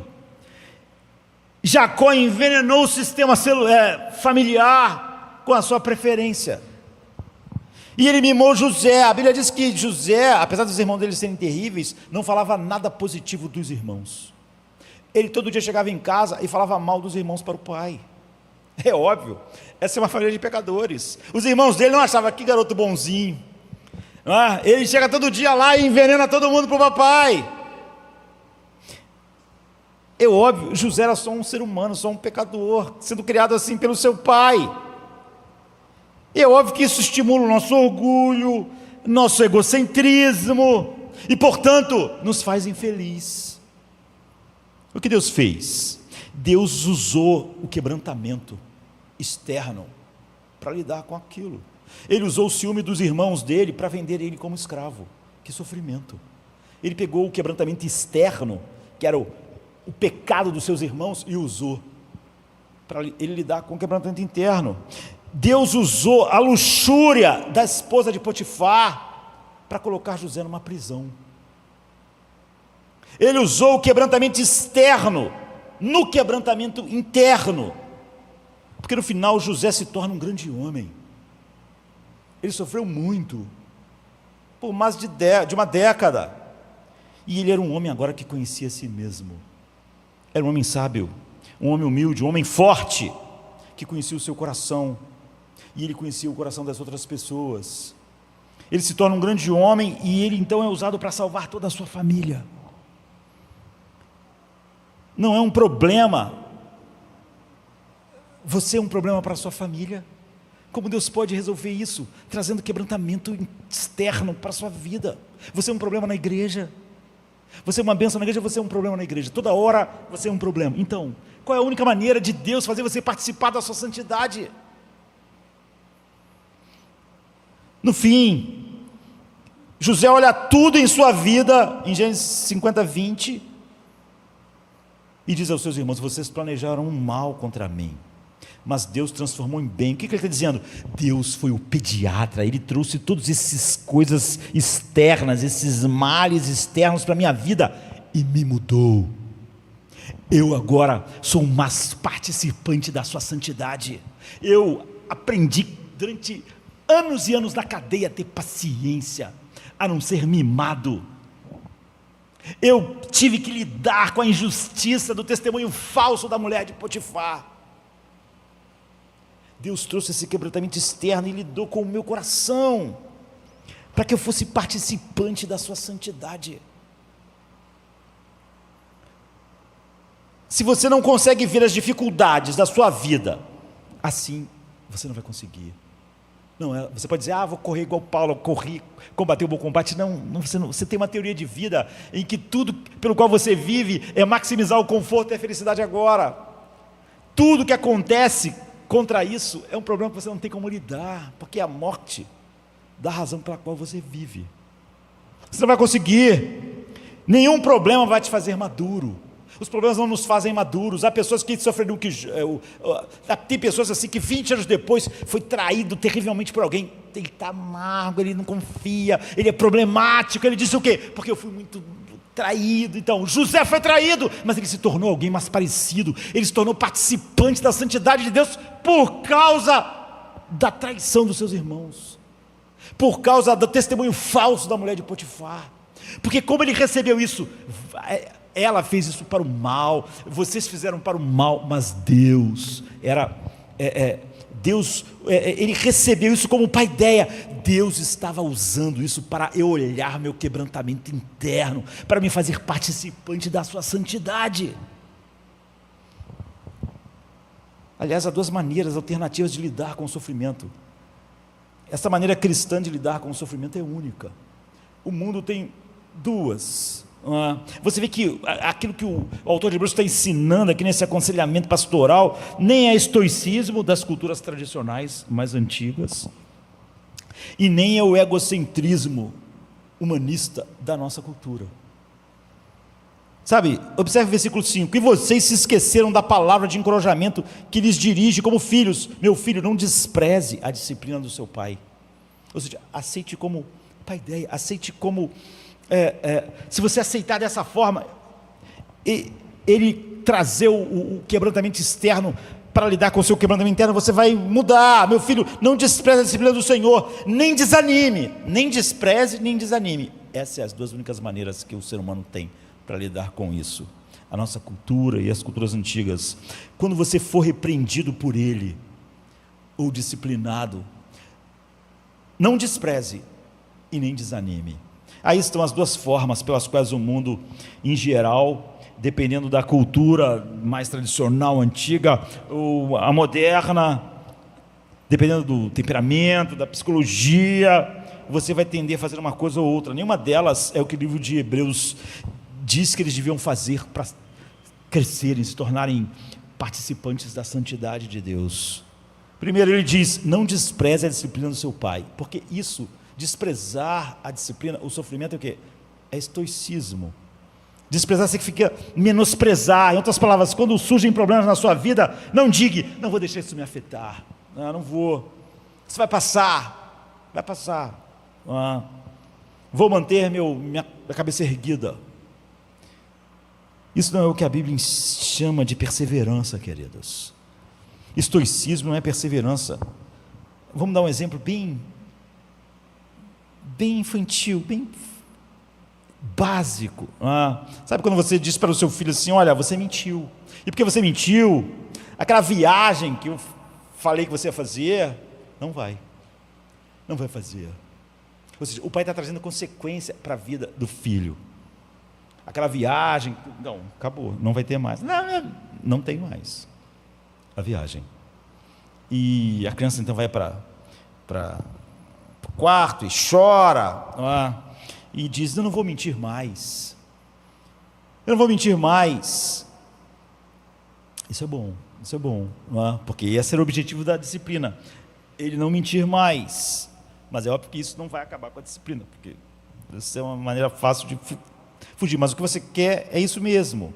Ou seja, é bom, apesar daquela criança chorar, ou do filho ficar lá triste, ele não desprezou a disciplina. Ela está doendo como devia doer. Chorar um pouco, bom. Provavelmente, da próxima vez que for mentir, vai pensar que consequências serão trazidas. Mas imagine se você faz o contrário e acontece muito o contrário. Você mentiu, então você não vai à viagem. E você diz, também não queria ir mesmo. Queria viagem, não interessa. Para mim não importa. Tem criança que vai agir assim. Quando uma criança age assim, ou um filho, ou um adolescente, um jovem, ele vê, é o filho que vê o pai como inimigo. Você é o inimigo, não vou deixar você me atingir com essa coisa aí de que eu não vou viajar. É isso que ele está dizendo, não despreze a disciplina de Deus. Não haja assim, também vou me manter firme, tá? Não trate Deus como seu inimigo, porque Ele trouxe isso para a sua vida. Não diga, não vou permitir, na verdade o que as crianças, adolescentes já estão falando, é o seguinte para o pai, não vou deixar você me atingir com essa coisa de que eu não vou viajar, eu também não queria. Ok, Deus está dizendo, o autor de Hebreus está dizendo o seguinte, não trate Deus assim. Quando Ele trouxer os sofrimentos, abrace isso como paideia, não receba dessa forma. Não vou ficar triste, não vou chorar, não vou me atingir. O estoicismo não é a maneira de lidar com as dificuldades, mas o mundo só tem duas maneiras. O outro lado diz assim, não menospreze e não desanime. Aí já é outra maneira de se lidar. Ou seja, a pessoa surta, a pessoa pira, não vai viajar, é horrível, não dá, a vida não funciona, está tudo errado. Esse é o modo moderno. Os pais ficam apavorados, né? Meu Deus, o que vai acontecer com meu filho agora que eu disse que ele não vai viajar? Ele está arrasado, a vida dele acabou, vou criar traumas eternos. Acabou, tudo acabou, a vida não tem mais graça, né? Porque esse é o modo ocidental, esse drama você dizendo: eu não posso ver nada de bom nisso, se eu não ir viajar é o fim da minha vida, acabou tudo, não pode, eu não consigo ver nenhum benefício no que meu pai está fazendo, isso é horrível demais.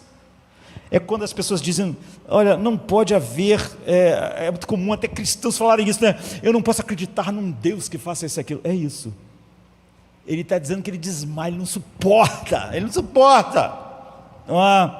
Deus que permite o sofrimento, e quer dizer, isso é simplesmente ridículo, não é?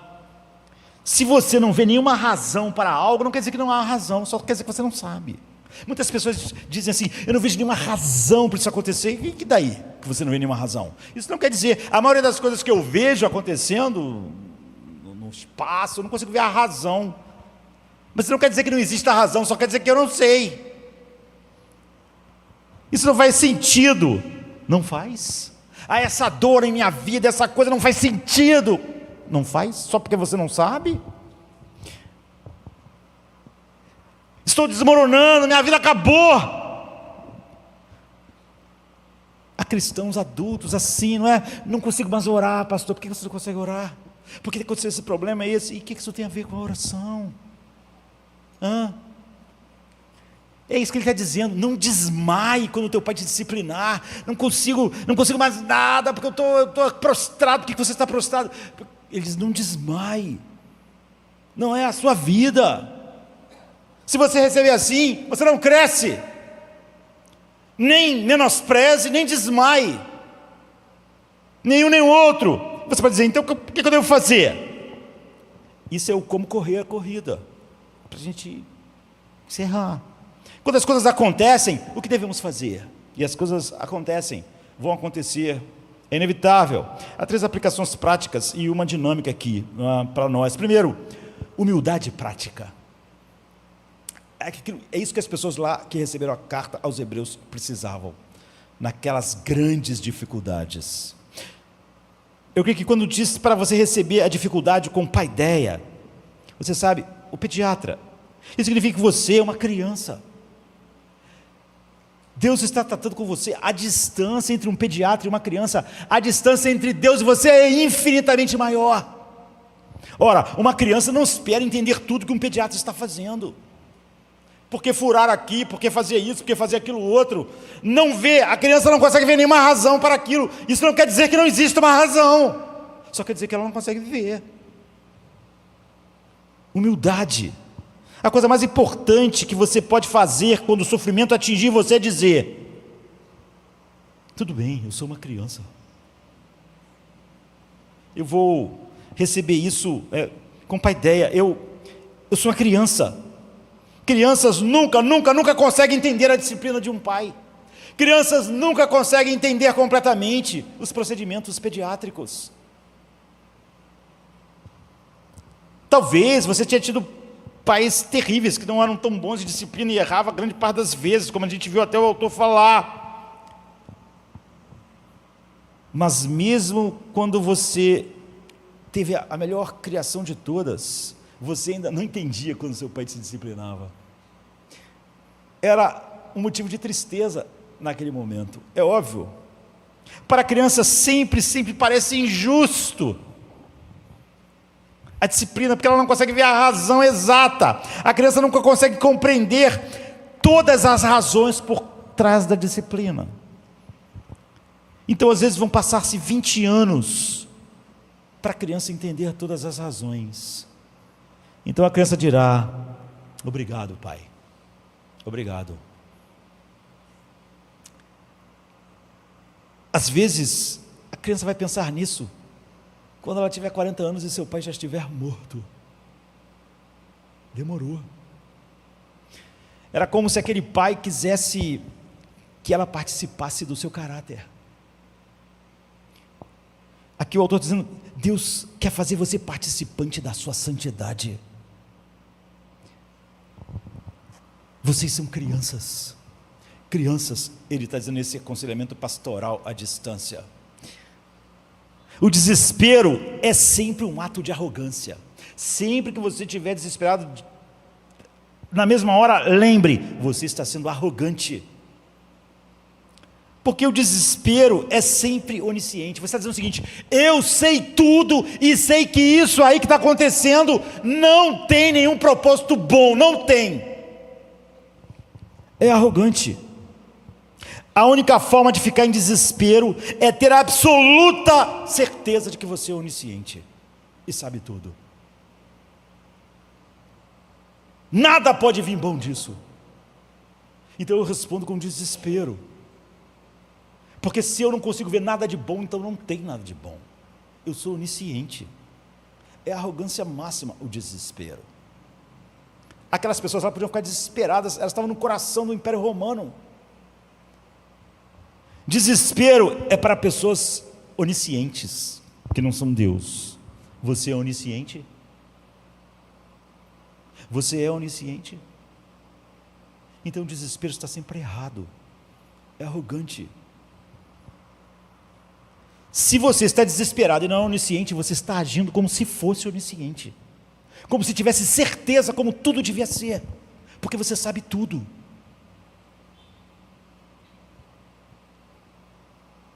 Certamente, se as pessoas soubessem exatamente por que Jesus tinha que morrer, não ficariam desesperados com a morte dele, mas ficaram.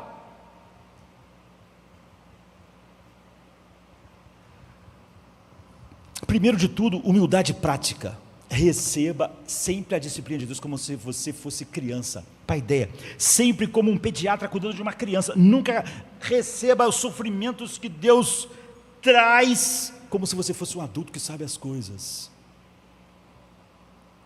Quando as coisas acontecerem, diga: eu não entendo. Mas isso não quer dizer que isso não tenha nem razão, nem propósito. Seria preciso onisciência para eu perder toda a esperança. Eu só poderia perder toda a esperança e abraçar o desespero se eu conseguisse ver todas as coisas e não ver nada de bom que possa ser feito através da cruz, por exemplo, naquele dia.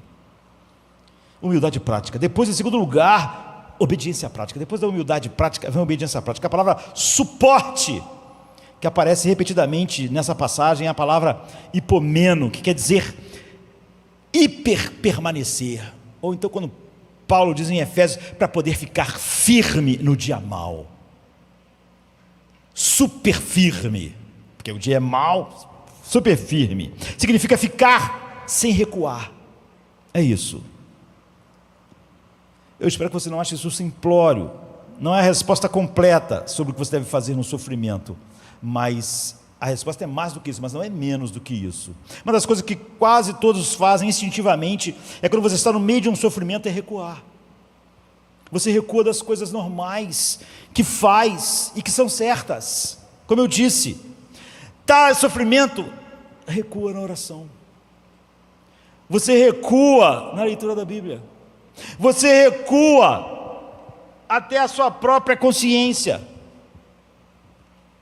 Veja, frequentemente quando você sofre, no mínimo, em todas as coisas, o cara não está comendo bem, por que ele não está comendo, por que ele não está se alimentando? Porque está cheio de problema, o que tem a ver uma coisa com a outra?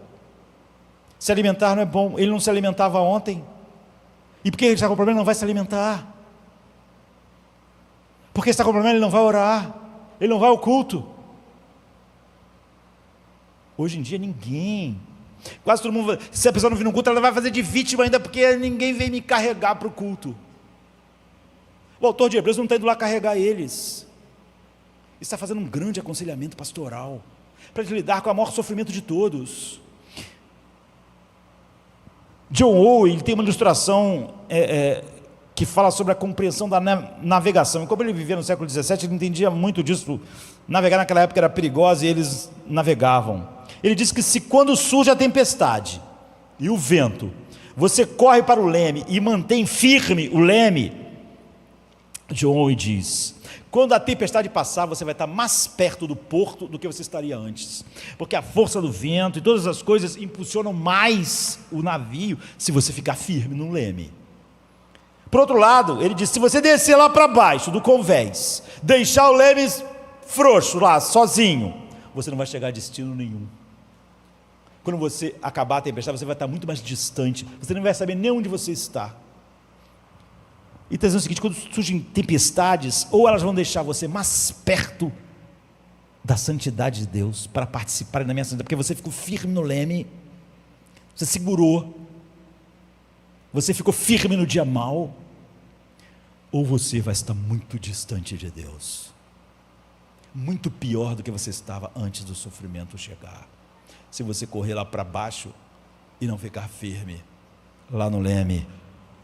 A chave é segurar o leme, a chave é fazer o que você sabe ser certo, e o que você fazia, apesar do sofrimento, orar, era o que eu devia fazer, e era maravilhoso, então eu devo orar, se o sofrimento cresceu. Ler a Bíblia era a melhor coisa que existe, ainda continua sendo, no meio do sofrimento. Cultuar com os irmãos é maravilhoso, então agora no meio do sofrimento, ainda é. Agora eu vou ter que ficar mais firme para fazer essas coisas, como vou ter que segurar o leme mais firme por causa da tempestade, mas eu vou ficar hiper firme, é o que ele está dizendo. Quero, sabe, fazer os exercícios que ele está usando também o ginásio, significa que quando está difícil, você continua, senão nenhum exercício é feito, querido, nenhuma série de exercícios, 20 abdominais, quando estiver lá para 12, 15, você está doendo, então fique firme. Um exercício só é terminado se você ficar firme. Se na primeira dor no músculo você para, não consegue, você tem que permanecer firme.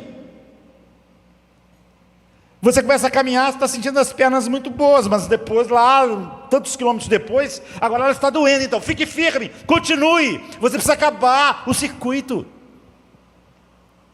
Quando está difícil correr, corra, não pare. Quando obedecer a Deus é mais difícil, obedeça, é o que o autor de Hebreus está dizendo, vocês aí obedeçam, apenas faça o que você sabe que glorifica a Deus, faça a próxima coisa certa, fique firme. O dia é mau, então, essa é a razão. No dia bom não estava muito difícil, o início do exercício não estava difícil, agora está, você está no limite, fique firme. Se você está no meio de algo realmente terrível, faça a coisa certa agora, essa é a hora, fique firme no dia mau, para que havendo feito tudo, vocês fiquem firmes. Faça, não é tudo que você precisa fazer, mas é fundamental, você vê, ele vai acumulando. Terceiro, avaliação prática, versículo 1, livremos-nos de tudo que nos atrapalha, e do pecado que tão facilmente nos envolve. Meu tempo já acabou. O que significa? A gente já se referiu a isso. Uma das grandes coisas sobre roupas de academia, não é? Se você vai para a academia, é que você não vai assim de blazer. Por quê? Blazer é bom, né? Esconde a barriga. A pessoa diz, está elegante. Tá, muito bom. Mas se você botar uma roupa de academia, queridos, a barriga fica logo aparecendo. Você já fica meio desconfortável, né? Assim, essa roupa aqui não é muito, porque ela está mostrando meus defeitos. Então, por que a gente não usa assim, terno, um longo, sapato alto na academia, porque todo mundo vai parecer maravilhoso, sabe? Vai parecer que ninguém está precisando da academia. Mas a ideal da academia é mostrar o que está errado, tua barriga está errada, teus braços estão errados, as coisas estão erradas, você vai ter que malhar isso. Quando o sofrimento vem, em vez de você olhar imediatamente para Deus, porque você está deixando isso acontecer, em vez de olhar para as circunstâncias, você deve entender que Deus está aproximando o quebramento externo para mostrar para você. Ele não quer esconder. Você está escondendo há muito tempo essas coisas. E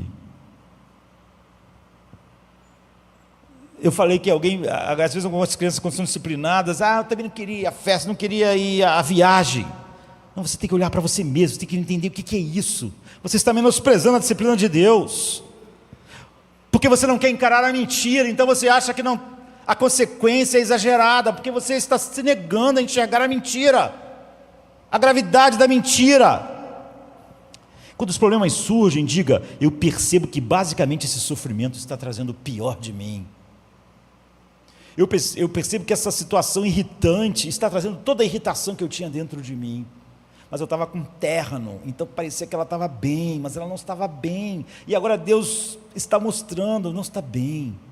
Esse quebrantamento externo está mostrando que você, a sua falta de paciência, seu orgulho,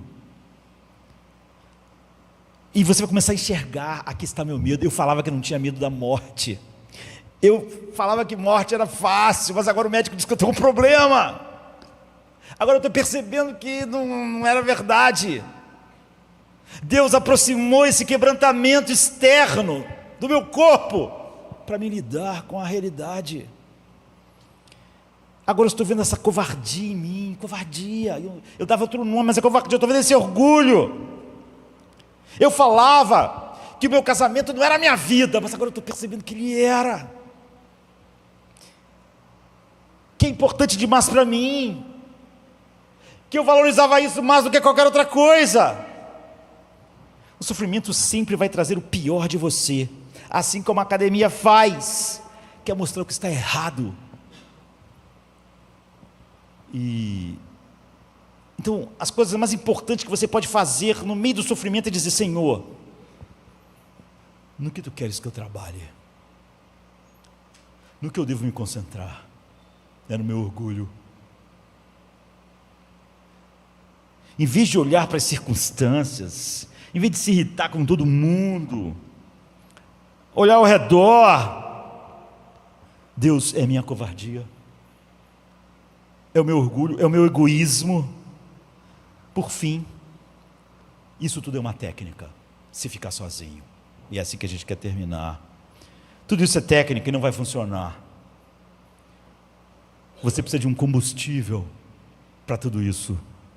O motor não vai a lugar nenhum sem combustível. Qual é o combustível? Voltemos nossos olhos para Jesus, autor e consumador da nossa fé, o qual, por causa da alegria que lhe fora proposta, suportou a cruz, desprezando a vergonha, e assentou-se à direita do trono de Deus. Esse é o combustível.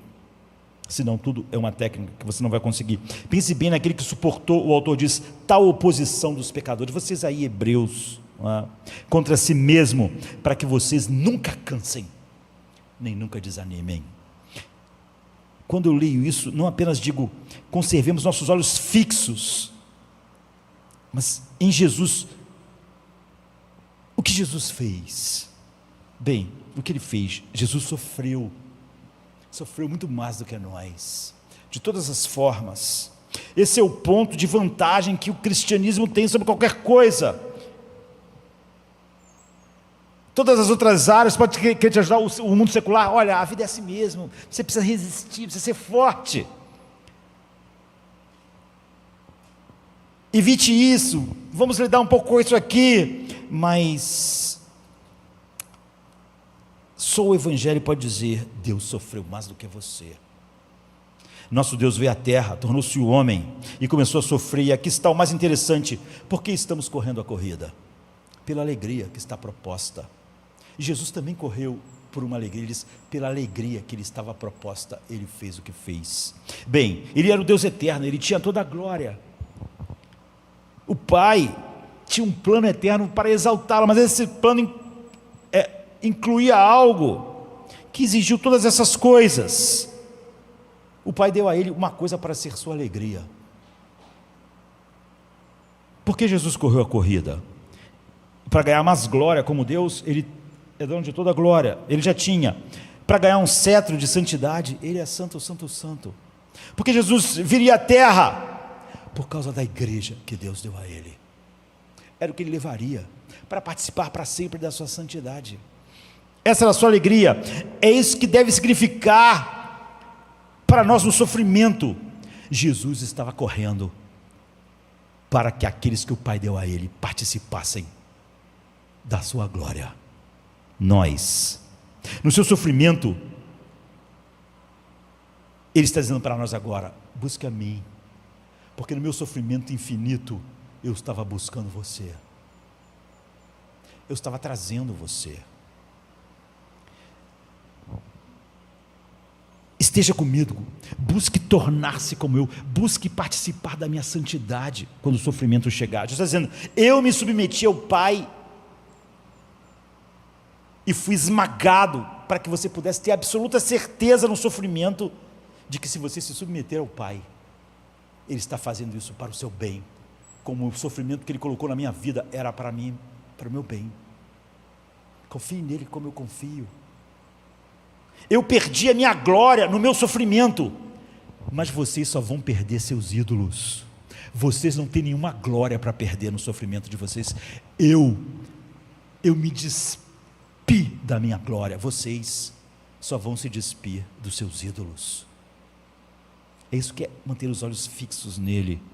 Eu perdi Deus no sofrimento. Eu perdi meu Pai no sofrimento. Eu fui abandonado infinitamente. Mas no sofrimento de vocês, vocês vão ganhar Deus e ser participantes da sua santidade.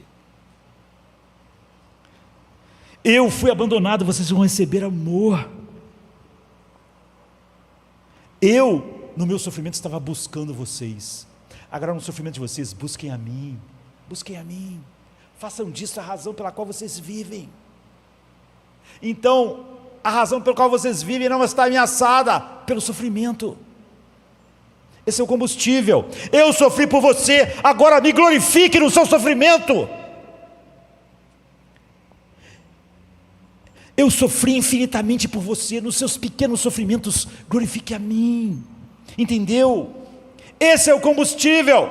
Esse é o combustível. Isso não funciona para um homem secular, não funciona para um homem não regenerado, porque não há combustível. Nós cantamos sobre isso e vamos cantar sobre isso. Quando nós passamos por águas profundas, quando a aflição transbordar, nós estamos perdendo ídolos, mas Cristo, por causa de nós, perdeu o seu Pai. Nós estamos ganhando mais de Deus. Ele perdeu a sua glória no sofrimento. Nós só perdemos nossos ídolos e ganhamos glória eterna. Esse é o maior aconselhamento pastoral que você vai ouvir na vida. O livro de Hebreus, como eu disse no início, ele não foi dado presencialmente, mas o Deus eterno estava com eles em Roma,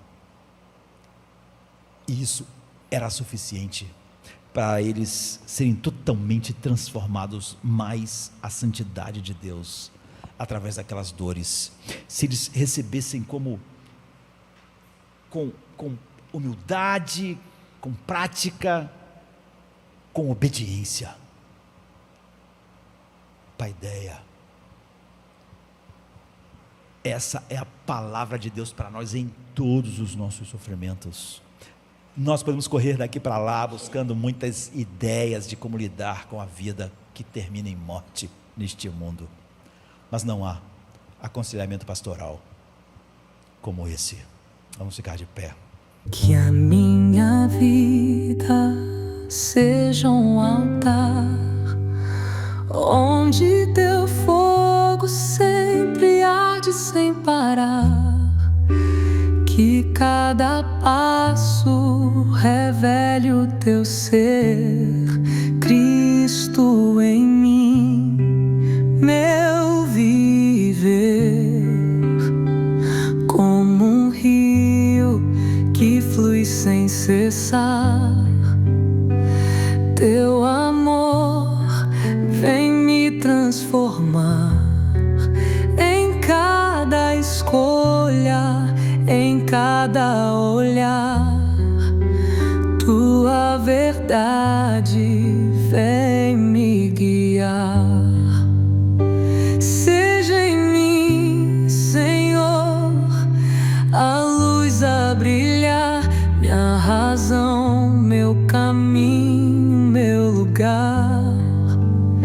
Seja em mim o louvor, a eterna canção, tua vontade em meu coração. Que os meus dias sejam pra ti e os meus sonhos reflitam o teu agir. Que o meu ser em completa união seja um espelho do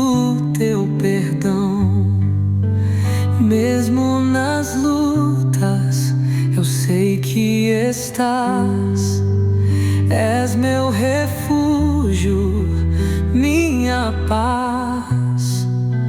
Meu anseio é teu querer.